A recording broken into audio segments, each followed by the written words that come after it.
ಶ್ರೀಗುರುಭ್ಯೋ ನಮಃ. ಹರಿ ಓಂ. ಯಸ್ಯ ವಾಕ್ಕಾಮಧೇನುರ್ನಃ ಕಾಮಿತಾರ್ಥಾನ್ ಪ್ರಯಚ್ಛತಿ ಸೇವೇತಂ ಜಯಯೋಗೇಂದ್ರಂ ಕಾಮಬಾಣಚ್ಛಿದಂ ಸದಾ ಆಪಾದಮೂಲಿಪರ್ಯಂతం ಗುರುಣಾಂ ಆಕೃತಿಂ ಸ್ಮರೇತ್ ತೇನ ವಿಘ್ನಾಃ ಪ್ರಣಶ್ಯಂತೆ ಸಿದ್ಧ್ಯಂತಿ ಚ ಮನೋರಥಾಃ. ಹರಿ ಓಂ. ಶ್ರೀಮಠೀಕಾಕೃತ್ಪಾದರ ಆರಾಧನಾ ಮಹೋತ್ಸವದ ಅಂಗವಾಗಿ ಸತ್ಯಪ್ರಿಯ ತೀರ್ಥ ಶ್ರೀಪಾದಂಗಳವರು ರಚನೆಯನ್ನು ಮಾಡಿದಂತಹ ಜಯತೀರ್ಥ ಸ್ತುತಿಯ 2 ಸಂಚಿಕೆಯಲ್ಲಿ 10 ಶ್ಲೋಕಗಳನ್ನು ಕೇಳಿದ್ದೇವೆ.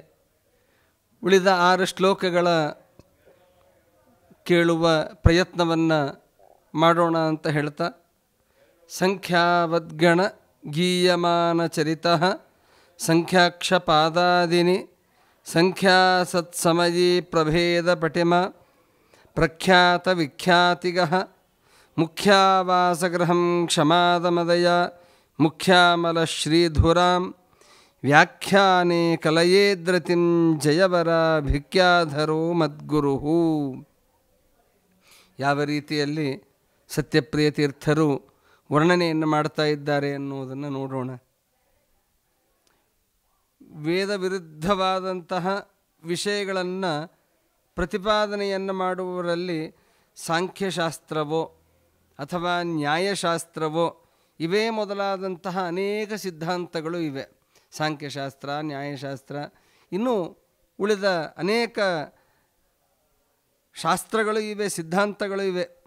ಅದು ಕೂಡ ಏನು ಸಾಧಾರಣವಾದದ್ದಲ್ಲರಿ. ಅದು ಅತ್ಯಂತ ಪ್ರಬಲವಾಗಿರುವಂತಹದ್ದು. ಗೀಯಮಾನ ಚರಿತ ಅಂದರೆ ಅತ್ಯಂತ ಪ್ರಬಲವಾದಂತಹ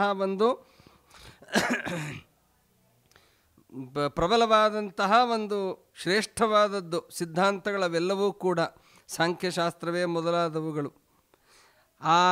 ಅದನ್ನು ಆ ಸಾಂಖ್ಯ ಮೊದಲಾದಂತಹ ಶಾಸ್ತ್ರಗಳನ್ನು ಇತರ ಸಿದ್ಧಾಂತಿಗಳು ಕೂಡ, ಇತರ ಮತದ ಅನುಯಾಯಿಗಳು ಕೂಡ ಅವರನ್ನು ಸೋಲಿಸಿದ್ದಾರೆ. ಆದರೆ ಅವರು ನಿರಾಕರಣೆಯನ್ನೇನೋ ಮಾಡಿದರೂ ಕೂಡ ಯಾರೂ ಕೂಡ ಇತರವಾದಿಗಳು ಪ್ರಮಾಣವನ್ನು ನೀಡಲಿಲ್ಲ. ಆದರೆ ಬರೀದಾಗಿ ಅದನ್ನು ನಿರಾಕರಣೆಯನ್ನು ಮಾಡಿದರು. ಆದರೆ ಶ್ರೀಮದ್ ಜಯತೀರ್ಥರು, ಶ್ರೀಮಠ್ ಟೀಕಾಕೃತ್ಪಾದರು ತಾವು ವಾದವನ್ನು ಮಾಡಬೇಕಾದರೆ ಅಥವಾ ವಾದದಲ್ಲಿ ಕುಳಿತಾಗ ಪ್ರಮಾಣಗಳನ್ನು ಅವರು ಕೊಟ್ಟು ಸೋಲಿಸಬೇಕು ಅಂತ.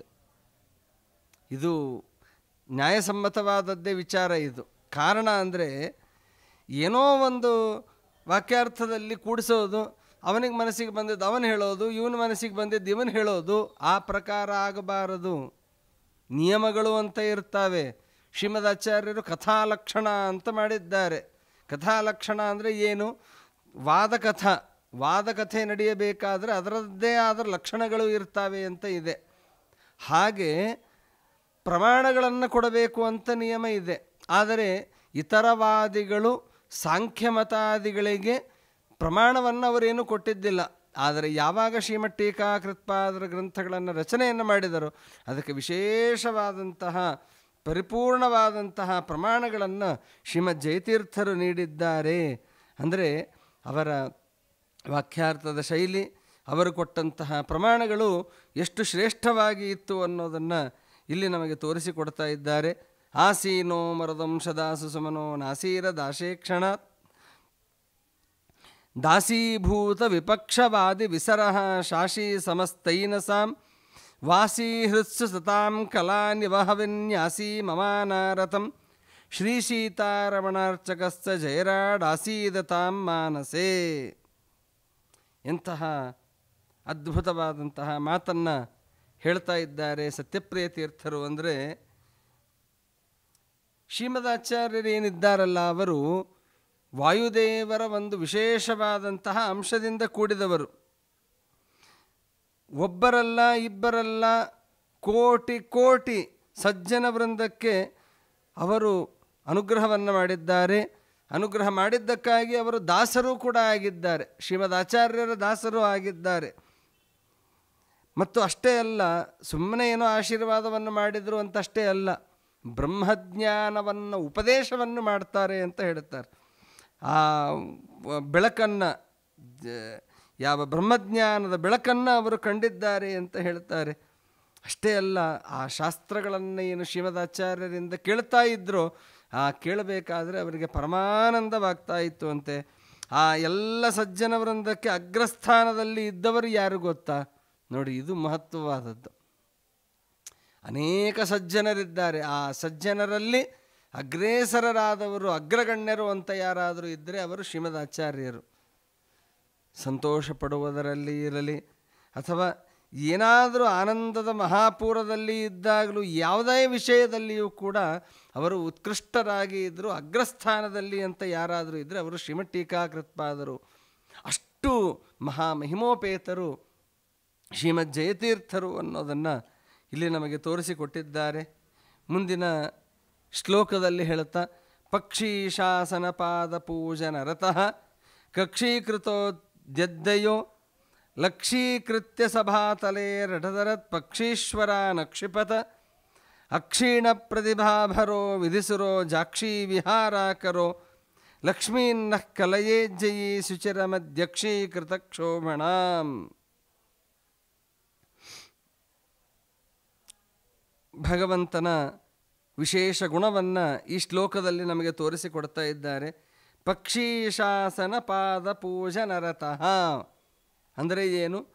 ಗರುಡವಾಹನನಾದಂತಹ ಯಾವ ಪರಮಾತ್ಮ ಇದ್ದಾನೋ ಆ ಭಗವಂತನ ಪರಮಾತ್ಮನ ಅರ್ಚನೆಯನ್ನು ನಿರಂತರವಾಗಿ ಮಾಡ್ತಾ ಇದ್ರಂತೆ.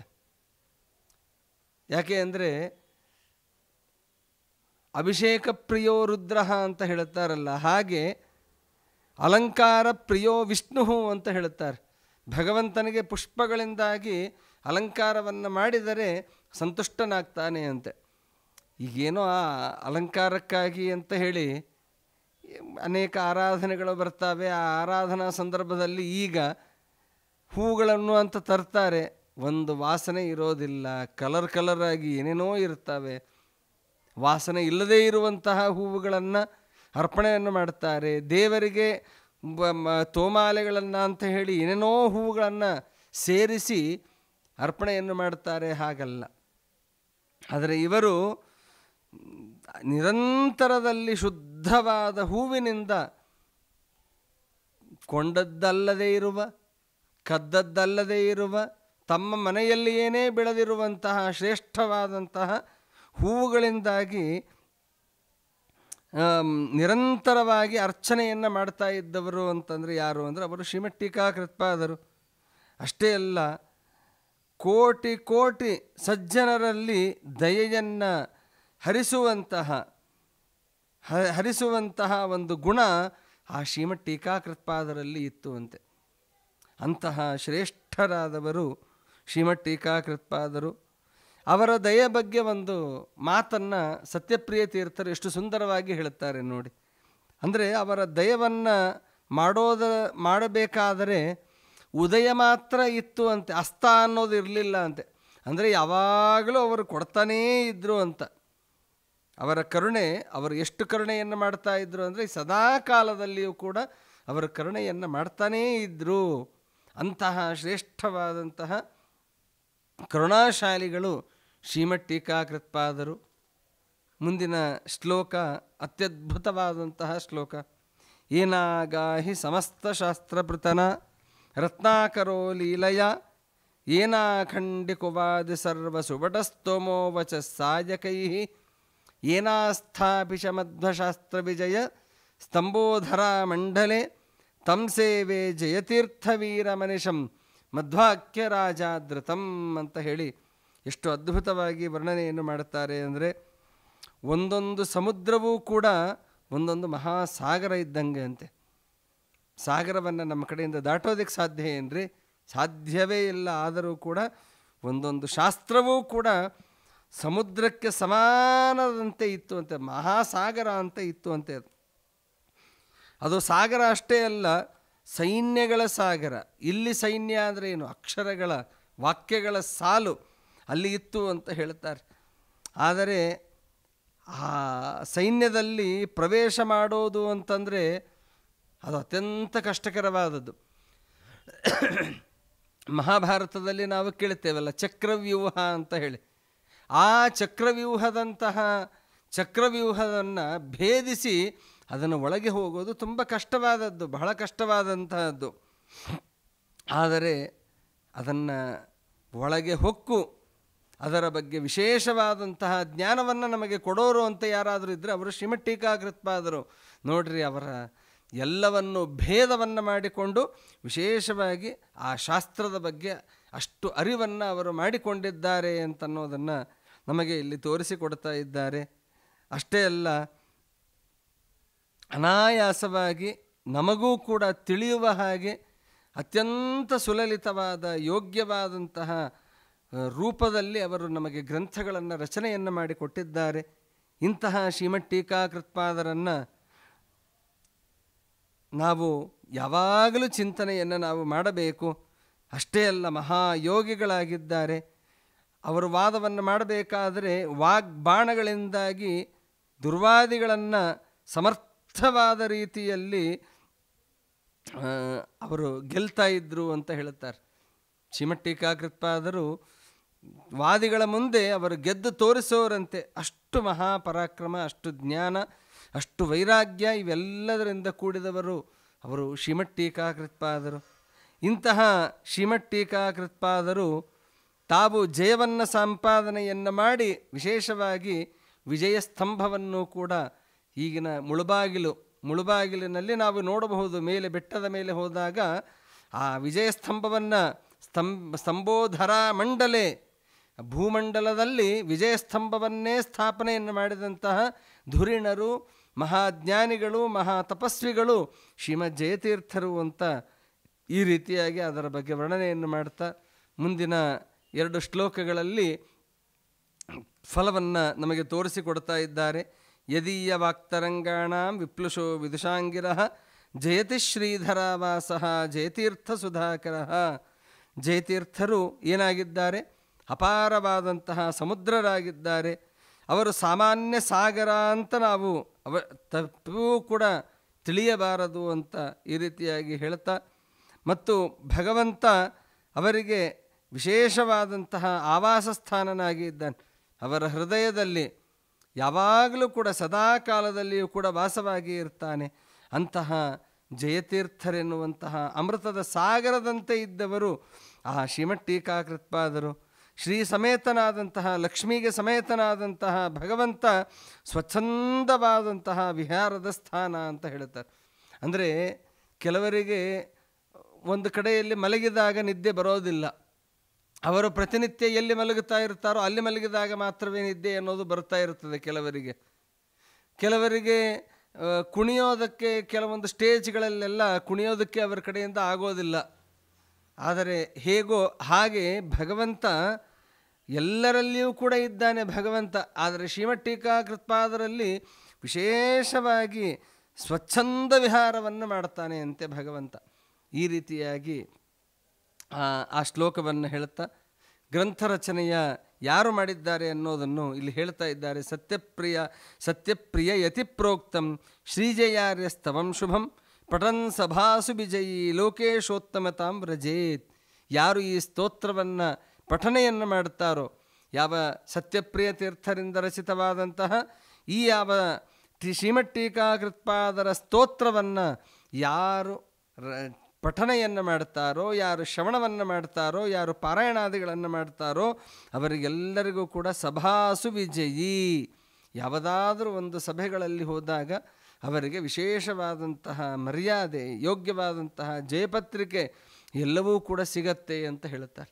ಅಂತಹ ಶ್ರೇಷ್ಠವಾದಂತಹ ಸ್ತೋತ್ರ ಅದು ಸತ್ಯಪ್ರಿಯರಿಂದ ರಚಿತವಾದಂತಹ ಶ್ರೀ ಜಯತೀರ್ಥರ ಸ್ತುತಿ. ನೋಡ್ರೆ, ಅವರೇ ಶ್ಲೋಕದಲ್ಲಿ ಏನೇ, ಸತ್ಯಪ್ರಿಯ ತೀರ್ಥರೇ ಶ್ಲೋಕದಲ್ಲಿ ಏನೇ ಈ ತರಹ ಅವರು ಹೇಳ್ತಾ ಇದ್ದಾರೆ ಅಂದರೆ ಅದು ಎಂತಹ ಶ್ರೇಷ್ಠವಾದಂತಹ ಸ್ತೋತ್ರ ಇರಬೇಕು. ಅದು ಅತ್ಯದ್ಭುತವಾದಂತಹ ಸ್ತೋತ್ರ ಅದು. ಇಂತಹ ಶ್ರೇಷ್ಠವಾದಂತಹ ಜಯತೀರ್ಥರ ಸ್ತುತಿ ನಾವು ಕೇಳಿದ್ದು ಈಗ ಒಂದೆಲ್ಲೋ ನಾವು ಅಂದ್ಕೊಳ್ತೇವಲ್ಲ, ಸಮುದ್ರದಲ್ಲಿ ನಾವು ಸ್ನಾನವನ್ನು ಮಾಡಿ ಬಂದಿರುತ್ತೇವೆ. ಏನು ಇಡೀ ಎಲ್ಲ ಸಮುದ್ರದಲ್ಲಿ ನಾವು ಹೋಗಿ ಸ್ನಾನವನ್ನು ಮಾಡಿರ್ತೇವೆ? ನಾವು ಯಾವುದೋ ಒಂದು ಮೂಲೆಯಲ್ಲಿ ನಾವು ಮಾಡಿರ್ತೇವೆ. ಮೂಲೆಯಲ್ಲಿ ಮಾಡಿ ನಾವೇನು ಹೇಳ್ತೇವೆ? ನಾ ಸಮುದ್ರ ಸ್ನಾನವನ್ನು ಮಾಡಿದೆ ಅಂತ ಹೇಳ್ಕೊಳ್ತೇವಲ್ಲ, ಅದೇ ರೀತಿಯಲ್ಲಿ ಇದೆಯೂ ಕೂಡ. ಶ್ರೀಮಟ್ಟೀಕಾಕೃತ್ಪಾದರ ಬಗ್ಗೆ ಅಥವಾ ಶ್ರೀಮಟ್ಟೀಕಾಕೃತ್ಪಾದರ ಸ್ತೋತ್ರದ ಬಗ್ಗೆ ನಾವು ವರ್ಣನೆಯನ್ನು ಮಾಡ್ತಾ ಹೋದರೆ ಈ 1 ನಿಮಿಷವೋ 2 ನಿಮಿಷವೋ 10 ನಿಮಿಷವೋ 1 ಗಂಟೆಯಲ್ಲಿ ಮುಗಿಯುವಂಥದ್ದಲ್ಲ. ಒಂದೇ ಒಂದು ಅರ್ಥವನ್ನು ಇಟ್ಟುಕೊಂಡು ಸತ್ಯಪ್ರಿಯ ತೀರ್ಥರು ಮಾಡಿದ್ದಲ್ಲ ಅದು. ಅನೇಕ ಅರ್ಥಗಳು ಅದರಲ್ಲಿ ಇವೆ ವಿಶೇಷವಾಗಿ.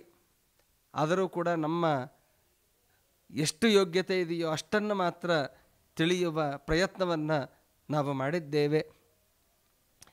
ದೋಷಗಳು ನನ್ನದು, ಏನಾದರೂ ಗುಣಗಳು ಅಂತಿದ್ದರೆ ಗುರುಗಳಿಗೆ ಅದನ್ನು ಸಮರ್ಪಣೆಯನ್ನು ಮಾಡ್ತಾ ಇಂತಹ ಶ್ರೇಷ್ಠವಾದಂತಹ ಜಯತೀರ್ಥರ ಸ್ತುತಿಯ ಬಗ್ಗೆ ವಿಶೇಷವಾಗಿ ಆರಾಧನಾ ಮಹೋತ್ಸವದ ಸಂದರ್ಭದಲ್ಲಿ ಎಲ್ಲರಿಗೂ ಇದು ಮುಟ್ಟಲಿ, ಎಲ್ಲರಿಗೂ ಇದನ್ನು ಶ್ರವಣವನ್ನು ಮಾಡಿ ಇದರ ಜ್ಞಾನವನ್ನು ಸಂಪಾದನೆಯನ್ನು ಮಾಡಲಿ ಅನ್ನುವಂತಹ ಒಂದು ಧ್ಯೇಯೋದ್ದೇಶದಿಂದಾಗಿ ನಮ್ಮ ಜ್ಞಾನವಾಹಿನಿಯ ತಂಡದವರು ವಿಶೇಷವಾಗಿ ಪ್ರಯತ್ನವನ್ನು ಮಾಡಿದ್ದಾರೆ. ಈ ಒಂದು ಸಂಚಿಕೆಯ ಪ್ರಾಯೋಜಕರಾಗಿ ಇರುವವರು ಮತ್ತು ಕೈ ಜೋಡಿಸಿದವರು ಅನಿಲ್ ಕುಮಾರ್ ಮತ್ತು ದಂಪತಿಗಳು. ಜ್ಞಾನವಾಹಿನಿಯ ತಂಡದವರಿಗೂ ಹಾಗೂ ವಿಶೇಷವಾಗಿ ಅನಿಲ್ ಅವರ ಪರಿವಾರದವರಿಗೂ ಹರಿವಾಯು ಗುರುಗಳು ವಿಶೇಷವಾಗಿ ಶ್ರೀಮಠ್ ಟೀಕಾಕೃತ್ಪಾದರು ಪರಮಾನುಗ್ರಹವನ್ನು ಮಾಡಲಿ ಅಂತ ಪ್ರಾರ್ಥನೆಯನ್ನು ಮಾಡ್ತಾ ನನ್ನ ಈ ಕುಸುಮಗಳನ್ನು ಭಗವಂತನಲ್ಲಿ ಹರಿವಾಯು ಗುರುಗಳಲ್ಲಿ ಸಮರ್ಪಣೆಯನ್ನು ಮಾಡುತ್ತೇನೆ. ಹರಯೇ ನಮಃ. ಶ್ರೀಕೃಷ್ಣಾರ್ಪಣಮಸ್ತು.